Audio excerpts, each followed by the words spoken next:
ప్రజల భావోద్వేగం 1954లో మన కేసీఆర్ గారు పుట్టారు. ఇప్పుడు 2024 25వ సంవత్సరం. అంటే కేసీఆర్ గారు పుట్టిన రెండేళ్లకే ఉన్న తెలంగాణను ఆంధ్రలో కలిపింది ఆనాటి కాంగ్రెస్ పార్టీ.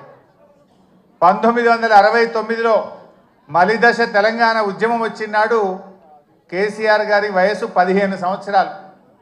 15 సంవత్సరాల వయసులో ఆనాడు 69 తెలంగాణ ఉద్యమంలో పాల్గొని జై తెలంగాణ అని పోరాడిన నాయకుడు కేసీఆర్.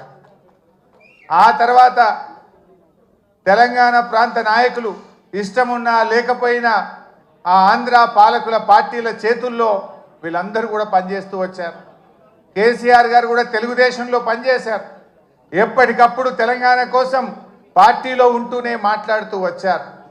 కానీ అన్నీ గమనించిన తర్వాత ఇంకా రాష్ట్ర ఏర్పాటు తప్ప తెలంగాణకు మోక్షం లేదు, సమైక్య రాష్ట్రంలో న్యాయం జరగదనుకున్నారు కనుక ఆనాడు కరెంటు బిల్లులు పెంచితే ఇది తెలంగాణ రైతుల పాలిట ఉరితాడైతుందని చెప్పి అన్నీ ఆలోచించి వందల వేల గంటల మేధోమదనం జరిపి తెలంగాణ ఉద్యమానికి కేసీఆర్ గారు శ్రీకారం చుట్టారు.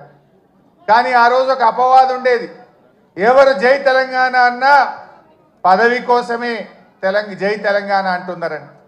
69కి 2001 మధ్య అనేక మంది నాయకులు జై తెలంగాణ అని ఉద్యమాన్ని ప్రారంభించుడు, పదవి రాగానే మధ్యలో వదిలిపెట్టుడు. దానివల్ల ప్రజల్లో ఒక అపనమ్మకం, ఎవరైనా పదవి కోసమే చేస్తారు అనేటువంటి ఒక అపనమ్మకం ఏర్పడ్డది. ఆ అపవాదును తొలగించడానికి ఆనాడు 3 పదవులను గడ్డిపోచలాగా త్యజించి తెలంగాణ ఉద్యమాన్ని ప్రారంభించాడు. ప్రజల్లో నమ్మకాన్ని కలిగించిండు మన కేసీఆర్. డిప్యూటీ స్పీకర్ పదవిని, ఎమ్మెల్యే పదవిని, రాష్ట్ర కార్యదర్శి పదవిని అన్నింటికి కూడా రాజీనామా చేసి ఆ రోజు ఉద్యమాన్ని ప్రారంభించి ప్రజల్లో ఒక నమ్మకాన్ని కలిగించారు. ప్రొఫెసర్ జయశంకర్ గారు మాతో అనేవాడు, ఎప్పుడన్నా మేము మాట్లాడితే నాకు కేసీఆర్ మీద సంపూర్ణమైన విశ్వాసం ఉంది, ఈయన నాయకత్వంలో తెలంగాణ వస్తుందని నేను నమ్మిన కనుక కేసీఆర్ వెంట నడుస్తున్నా, కేసీఆర్ను ఆశీర్వదిస్తున్నా అని జయశంకర్ గారు చెప్పారు. అంటే అట్లా జయశంకర్ లాంటి ఎంతో మంది మేధావులు కేసీఆర్ గారి మీద విశ్వాసంతో వారితో కలిసి నడిచిండ్రు. ఆ నమ్మకాన్ని కూడా కేసీఆర్ గారు నిలబెట్టిండ్రు. మనకు తెలుసు, నా అదృష్టం 2001 నుంచి కూడా కేసీఆర్తో పనిచేసే అదృష్టం నాకు దొరికింది. నేను చూసేవాడిని కేసీఆర్ ఎంత మదన పడేవాడో, ఎంత బాధపడేవాడో దగ్గరగా చూసేవాడిని. కొంతమంది కేసీఆర్ గారి మీద వ్యక్తిత్వ హననానికి పాల్పడేవారు. రకరకాలుగా ఆయనను ఎన్ని రకాలుగా బదనాం చేసేవారంటే, ఒకడైతే ఇక బీమారైంది ఇక లేస్తేనే లేడంటాడు, ఇంకోటి అంటాడు. ఎన్ని రకాలుగా వేధించినా, బాధ పెట్టినా, వ్యక్తిత్వ హననానికి పాల్పడినా మొండి ధైర్యంతో ఆయన పోరాటం చేసిండు, తెలంగాణ వైపు అడుగులు వేసిండు. That is KCR. ఎక్కడ బాధపడ్డా, కుంగిపోయినా, వెనకడుగు వేసిన, పదవులకు ఆశపడినా ఇవాళ మనం తెలంగాణలో ఉండేవాళ్ళం కాదు. ఇవాళ తెలంగాణ వచ్చిందంటే అది కేసీఆర్ గారి మొండి పట్టుదల, ధైర్యం, ఆయన పోరాటం వల్ల ఇవాళ తెలంగాణ వచ్చింది. నవంబర్ 29, 2009 ఇది ఇవాళ డిసెంబర్ 17 ఫిబ్రవరి 17 మనకు ఎంత ముఖ్యమో నవంబర్ 29 కూడా చరిత్ర పుటల్లో అంతే ముఖ్యమైన దినం. ఆనాడు కేసీఆర్ గారు ఇంకా లాభం లేదు, కేసీఆర్ చచ్చుడో తెలంగాణ వచ్చుడో, అయితే తెలంగాణ జైత్రయాత్ర లేదంటే నా శవయాత్ర అని చెప్పి ఆమరణ నిరాహార దీక్ష కూర్చున్నటువంటి నాయకుడు మనం చూసాం. గాంధీజీ గారి సత్యాగ్రహం చూసాం, పొట్టి శ్రీరాములు గారి ఆమరణ దీక్ష చూసాం. మరి నాడు కేసీఆర్ గారు కూడా ఆమరణ నిరాహార దీక్ష కూర్చొని ఢిల్లీ పీఠాన్ని కదిలించి డిసెంబర్ 9, 2009 ప్రకటన వచ్చిందంటే అది కేసీఆర్ గారి దీక్ష ఫలితం అని కూడా మనం గుర్తు చేసుకోవాల్సిన అవసరం ఉంది. నిజంగా ఆయన ఆ రోజు దీక్ష పూనుకోకపోతే ఇవాళ తెలంగాణ ప్రకటన వచ్చేదా? ఎవడెవడో ఏదో మాట్లాడుతున్నాడు. ఆ రోజు చిదంబరం గారు నాకు బాగా గుర్తు, కేటీఆర్ గారు, మా మధుసూనాచారి గారు, జయశంకర్ గారు అందరం కూడా అక్కడే ఉండేవాళ్ళం. చిదంబరం గారు ఫోన్ చేసి ఢిల్లీ నుంచి కేసీఆర్ గారు దీక్ష విరమించండి, మేము తెలంగాణ ప్రక్రియ ప్రారంభిస్తామన్నారు. మీ మాటలకు మేము మోసపోం. మీరు స్పష్టంగా ఢిల్లీ నుంచి తెలంగాణ రాష్ట్ర ఏర్పాటు ప్రక్రియ ప్రారంభిస్తున్నామని స్పష్టమైన ప్రకటన కేంద్ర ప్రభుత్వం నుంచి చెప్తే తప్ప నా దీక్ష విరమించను అని చెప్పి కేసీఆర్ గారు చెప్పింది. అప్పటికి 11 రోజులైంది. మనిషి ఆ మంచం మీద నుంచి ఒక్కొక్కసారి వణుకుతో దాదాపు హాఫ్ ఫీట్ ఎగురుతూ ఉండే బాడీ. తన కంట్రోల్లో తాను లేదు, కానీ ఆ పట్టుదల మాత్రం సడలేదు. మా కళ్ళల్లో నీళ్లు తిరుగుతున్నాయి, ఎంతో బాధపడ్డాం. కానీ ఆయన మాత్రం కేంద్ర ప్రభుత్వం తరఫున రాష్ట్ర ఏర్పాటు ప్రక్రియ ప్రారంభమైందంటేనే దీక్ష విరమిస్తా అన్నాడు. ఆ రోజు మీరే రాసి పంపండి అంటే జయశంకర్ సారు తన స్వహస్తాలతో తెలంగాణ రాష్ట్ర ఏర్పాటు ప్రక్రియ రాసి ఢిల్లీకి పంపిండు. గదే చిదంబరం గారు ఢిల్లీ నుంచి అనౌన్స్ చేసింది. అది ఆ రకంగా తెలంగాణ తెచ్చుకున్నాం.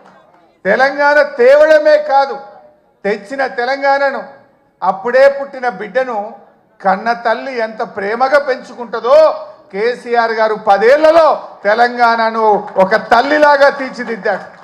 ఒక తల్లిలాగా, ఒక తండ్రిలాగా ఈ తెలంగాణను బంగారు భవిష్యత్తు వైపు అడుగులు వేసింది.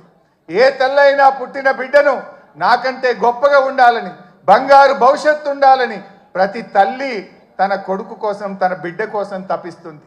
అలా కేసీఆర్ గారు ఈ సాధించిన తెలంగాణను త్రాగునీటిలో, సాగునీటిలో, విద్యుత్ రంగంలో ఏ రంగం తీసుకున్నా ఈ దేశానికి రోల్ మోడల్గా, అన్ని రాష్ట్రాలకు ఒక మోడల్గా, ఒక దిక్సూచిగా తెలంగాణను తయారు చేసింది. కేసీఆర్కు తెలంగాణకున్న బంధం ఇది పేగు బంధం, తల్లి బిడ్డల బంధం. కేసీఆర్కు తెలంగాణ ప్రజలకున్న బంధం. కొంతమంది తెలిసి తెలియక మాట్లాడుతుంటారు, కానీ కేసీఆర్ ప్రతి నిమిషం తెలంగాణ కోసమే ఆలోచించిండు. ఈ మధ్యలో రేవంత్ రెడ్డి మాట్లాడుతుండు, నేను 2020 మ్యాచ్లు ఆడుతున్నా అంటుండు. నువ్వు 2020 ఆడతావేమోగా, నువ్వు 2020 ఆడవు. వాస్తవంగా నువ్వు 2020 దేనికి ఆడతావు అంటే పైసల కలెక్షన్కి ఆడతావు. అసలు నువ్వు ఆడే మ్యాచ్ అంతా కూడా తొండి, నీదంతా తొండి మ్యాచ్ ఉంటుంది. తొండి ఎగ్గొట్టే మ్యాచ్ ఏంది? నీ మాటల్లో తొండి, హామీల అమలులో ఎగ్గొట్టేది ఉంటుంది నీ దగ్గర. కానీ కలెక్షన్లో మాత్రం 2020 ఆడతావు నువ్వు. ఎందుకంటే నువ్వు ఎన్ని రోజులు ఉంటావో నీకే తెలియదు. ఆగమాగం ఉండవు నువ్వు. దీపం ఉండగానే ఇల్లు చక్క పెట్టుకోవాలని 2020 కలెక్షన్ స్టార్ట్ చేసినావు. కానీ కేసీఆర్ అన్నీ ఆడతాడు. ఆయన టెస్ట్ మ్యాచ్ అయినా అద్భుతంగా ఆడతాడు, వన్డే అయినా అద్భుతంగా ఆడతాడు, 2020 అయినా ఆడతాడు. ఎప్పుడు ఏదాడలో గదా ఆడతాడు. కేసీఆర్ ఎప్పుడు ఏదాడాలో ఆడతాడు. అవసరమైతే డిఫెన్స్ కొడతాడు, అవసరమైతే 6 కొడతాడు. కానీ ఇవాళ తెలంగాణ ప్రజలు ఏ పల్లెల్లో పోయినా, ఎక్కడ పోయినా ఏమంటున్నారు? మళ్ళీ కేసీఆరే రావాలి, మా కేసీఆర్ మాకు కావాలి అని ప్రతి నోట. ఇది నేనేదో ఉపన్యాసం కోసం చెప్తలేను. కారులో పోతా ఉంటే సిగ్నల్ పడితే పాపం ఉన్నది, ఇట్లా తలుపు కొట్టి అద్దం దించి సార్ కేసీఆర్ కావాలి, మళ్ళా మనమే రావాలి, వీడు బాగలేడని. అది ట్యాక్సీ డ్రైవర్ కావచ్చు, ఆటో డ్రైవర్ కావచ్చు, అది ఎవరన్నా కానీ, ఆ రోడ్డు మీద పోయే పిల్లలు కావచ్చు, మళ్ళీ కేసీఆర్ కావాలని మాట్లాడుతున్నారు. ఇది ఈరోజు తెలంగాణ సమాజం కోరుకుంటుంది. ప్రజలకు అర్థమైంది. ఎప్పుడన్నా ఎవరికైనా పిల్లలకు తల్లిదండ్రుల మీద కోపం రావచ్చు, కానీ ఆ ప్రేమ మాత్రం ఎప్పటికీ పోదు. కేసీఆర్ది తెలంగాణ ప్రజల మధ్య ఉన్నది తల్లి పిల్లల బంధం, పేగు బంధం. ఇవాళ అందరూ కూడా కేసీఆర్ని కోరుకుంటున్నారు. జనరల్గా ఏమంటారు? ఓటమి విజయానికి నాంది అంటారు.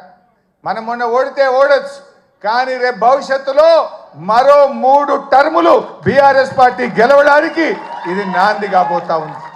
సరే, అది ఎప్పుడు వస్తాయా ఏమొస్తాయా రాని, కానీ అందరు కూడా ఇలా కేసీఆర్ వైపు చూస్తూ ఉన్నారు. నిజానికి కేసీఆర్ లేకపోతే ఈ తెలంగాణ వచ్చేదా? ఇలా ప్రతి ఒక్కరు కూడా ఆలోచించాల్సినటువంటి అవసరం ఉంది. ఎవరో ఎంతోమంది మాట్లాడుతుండు, ఒకటి తెచ్చినామంటుండు, ఇంకొకటి ఇచ్చినామంటుండు. కానీ ఇలా తెలంగాణ వచ్చిందంటే, ఢిల్లీ కదిలిందంటే దానికి ఒకే ఒక్కడు కారణ జన్ముడు మన కేసీఆర్. ఆ కేసీఆర్ గారి జన్మదినం ఈరోజు మనందరం కూడా ఇంత ఉత్సాహంగా మా తలసాని సీనన్న నాయకత్వంలో జరుపుకోవడం చాలా సంతోషం. సీనన్న గారిని ఇంత అద్భుతంగా ఆ పాటలు కానీ ఈ కార్యక్రమాన్ని ఇంత అద్భుతంగా నిర్వహించినందుకు హృదయపూర్వకంగా సీనన్నకు నేను కృతజ్ఞతలు కూడా తెలియజేస్తూ, మరి నాకు ఈ అవకాశం ఇచ్చినందుకు ధన్యవాదాలు. జై తెలంగాణ.